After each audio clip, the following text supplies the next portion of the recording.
देश और दुनिया की खबरें देखने के लिए देखते रहें।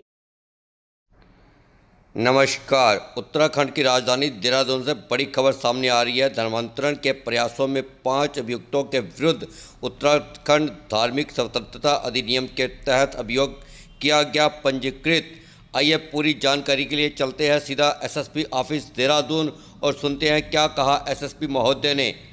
यूपी एटीएस द्वारा एक धर्मांतरण का केस रजिस्टर किया गया था 4 तारीख को और उससे संबंधित इन्वेस्टिगेशन उत्तर प्रदेश में चल रही थी। उसी से रिलेटेड एक इनपुट के आधार पर यूपी एटीएस की एक टीम द्वारा संपर्क किया गया देहरादून पुलिस से और इसमें कुछ इनपुट के आधार पर कुछ लोकल वेरिफिकेशन करके एक अब्दुल रहमान नाम का व्यक्ति है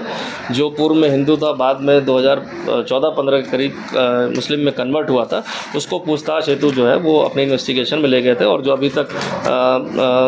सीपी आगरा महोदय से जानकारी मिली है उसको अभी गिरफ्तार कर लिया गया। जो साक्ष्य उनके पास पूछताछ के बाद इनपुट आया उसके आधार पर उसको अरेस्ट कर लिया गया। चूँकि ये गोपनीय इनपुट कल शेयर कर दिया गया था, इसके आधार पर एसटीएफ और देहरादून पुलिस के द्वारा ऐसे जो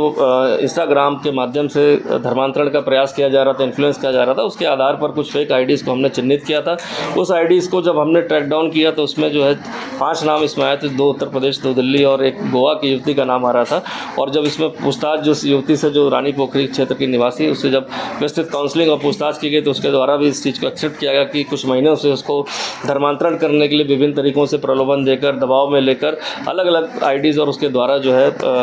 प्रेरित किया जा रहा था। और जब इसके संबंध में उनके पेरेंट्स से बात की गई तो उनके द्वारा भी बताया गया कि कुछ माह से ये काफ़ी परेशान थी और विभिन्न तरह से अपने फ़ोन को छुपाकर वार्ता करना, ऐसा बात आ रही थी। और उनके द्वारा बताया गया कि जब उन्होंने जानकारी करी तो उसको लगा कि ये धर्मांतरण की ओर आकर्षित होकर ये जा रही है, क्योंकि समस्त प्रकरण एक प्रलोभन देकर धर्म को चेंज करने का था। और इसको देखते हुए जो है युवती के जो फादर है उनकी तहरीर पर 5 लोगों के खिलाफ जो मुकदमा दर्ज कर लिया गया, जो युवती को लगातार दबाव बनाकर, प्रेरित करके, इन्फ्लुएंस करके, प्रलोभन देकर उसको धर्मांतरण करना चाह रहे थे। क्योंकि अभी तक की जो एसटीएफ के द्वारा जो जानकारी इनपुट निकाले गए, देहरादून पुलिस द्वारा निकाले गए और जो यूपी एटीएस के सीनियर अधिकारियों से जानकारी शेयर की गई, उसमें कहीं ना कहीं एक कनेक्शन